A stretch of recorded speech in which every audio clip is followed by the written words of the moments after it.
We are reviewing the 3M Open from the Wyndham Championship preview and strategy video. I was there at the 3M Open. It was in my home state of Minnesota. I was there Saturday, Sunday. It was fun Saturday. I mean, it was fun both days for different reasons. Saturday, I followed a little bit more golf. Sunday, not so much. And a lot of that had to do with the fact that Lee Hodges was in first place by a mile. Like, it got to, he had like a 3-shot lead. JT Poston was really close to him, but he was going to take it down. Like, it was, I think he got to hole 14 and he was at 23 under or something like that. And the nearest competitor was like 16, 15, or no. It would have been JT Poston.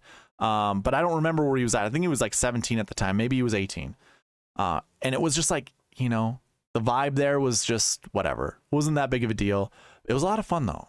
Had a lot of fun. One of the best weekends of the year. Beautiful weather. They tried to move up tee time Saturday because of an incoming storm. No storm happened. And if it did, it was late. Yeah, it was a bummer because you had to get to the event faster. It just stunk. Anyways, lots of fun. That's why this preview and strategy video was a little late. I did want to try to get a preview out, but I didn't get home. I ended up golfing with Josh Bennett from the Fantasy Golf Pod. We went out Monday morning at Edinburgh Golf Course, which, hey, shout out to them. That course was way better than I thought it was going to be. Super good conditions.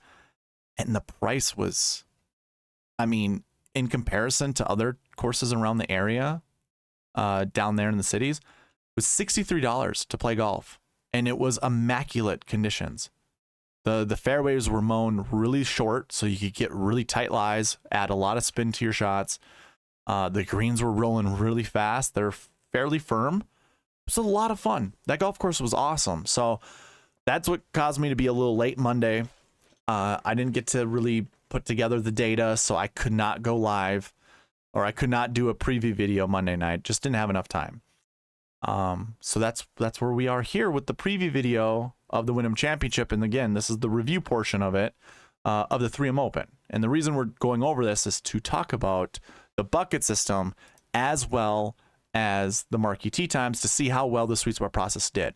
Now, one thing I want you to look at is this column here. This determines if the bucket was successful, like the projection that I had.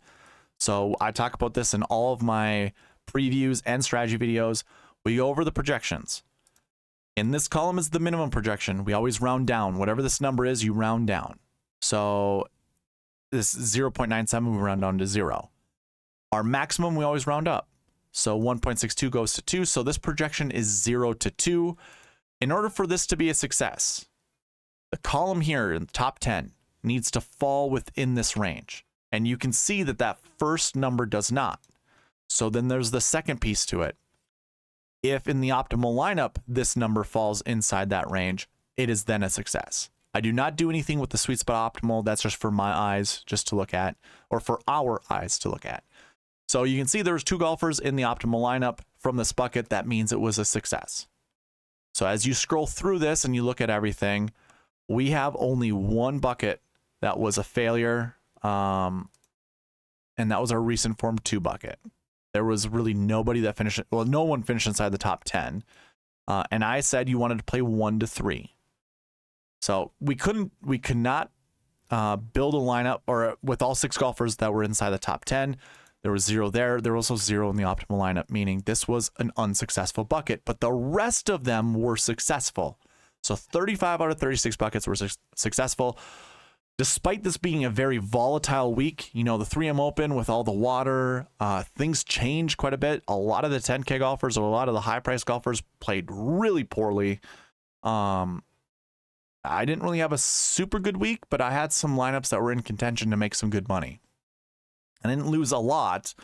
What was actually more surprising to me is I had a throwaway elite. I'm talking about Rainmakers here. I had a throwaway elite lineup that I just put in the top 13 get a legendary pack, and then the top 63 get a, I think it's 63, get a an elite pack. I had Martin Laird as my captain. Lee Hodges, for whatever reason, he was a rare card of mine. I just threw him in that one.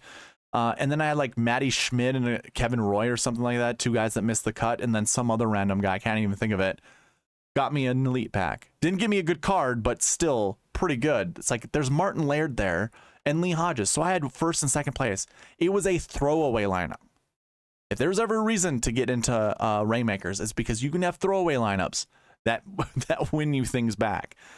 So that's pretty cool. I think that's awesome. Anyways, outside of Rainmakers, if we come back to the sweet spot process, 35 out of 36 buckets were successful.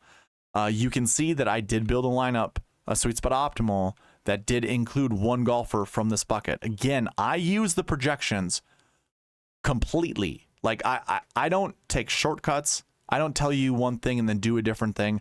I follow everything that the sweet spot process does, and that includes these projections. So recent form 2s, I wanted to build a sweet spot optimal that had 1 golfer from that bucket inside it.